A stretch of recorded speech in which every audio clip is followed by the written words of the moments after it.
Now, we've got enough trouble in our democracy, as you know, finding good governance, enough trouble getting major parties to deliver on their promises, or seeing governments that will shrink rather than expand the services of government and the costs of government, and seeing governments that might make the tough decisions and stick to their knitting. We've got enough trouble getting state governments to stay in their lane, local governments that might stick to rubbish rates and roads, and federal governments that also keep their priorities in order. We've got enough trouble with all this stuff, fixing politics, without the Teals in our parliaments.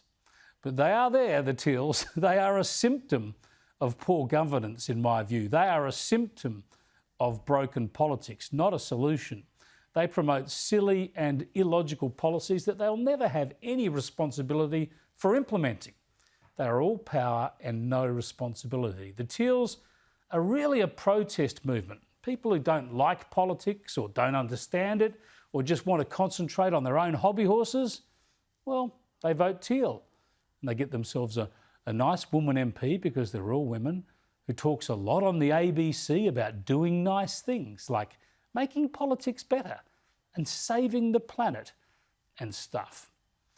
They are so populist, the Teals, that they get involved in anything that sounds nice, which is why you see stuff like this. The federal member for Wentworth, Allegra Spender, campaigning on a dog park, getting involved in a debate about a dog park. Is this really a federal issue? This is from a Teal politician who sold bandanas for dogs during her election campaign. I mean, never mind that dogs add to your carbon footprint. Yes, they do. Sorry to break it to you. They add about as much to your carbon footprint as an extra car. And never mind that Spender is supposed to be saving the planet. Instead, she's saving a dog park. And there's been some fascinating reporting from the Nine newspapers about how in the state elections in New South Wales and Victoria, the Teals will be the NIMBY candidates. You know, not in my backyard. Yep, the anti-development party for the posh areas. That's the Teals. But have a look at what one of them has had to say about one of the nation's most exclusive suburbs for shopping and dining. Karen Freya is the Teal candidate running in Vaucluse. That's a state seat within Allegra Spender's seat of Wentworth in Sydney's east. And beating the anti-development drum, Freya was explaining planning issues this way. I was in Double Bay with a resident whose watch had broken. I remember there used to be a watchmaker in Double Bay. There's no watchmaker now in Double Bay. What you have in Double Bay is you have a huge Woolworths.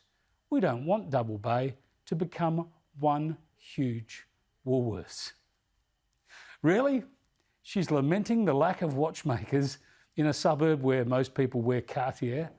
The Teals, saving the planet 1 minute, fixing your Seiko the next, hey? Now, it turns out that Double Bay is not light on for jewellers, at least. There are a stack of them, top-end jewellers too they are. A quick Google search shows that there's at least 12 jewellers in Double Bay, so there's no trouble picking up a watch. And if you want repairs, there are plenty of watchmakers in neighbouring suburbs and the city nearby. But I did also do a double check, and it turns out there is still a watchmaker doing business in Double Bay in the Roma Arcade. Lady Grace is the shop. I checked them out on the phone today. Honestly, these Teals, they want to upgrade your dog park and look after your watch repair needs. I guess they must have finally worked out that their main promise, their main purpose, saving the planet, is slightly above their pay grade. And it turns out they're just as alarmist on watchmakers as they are on climate.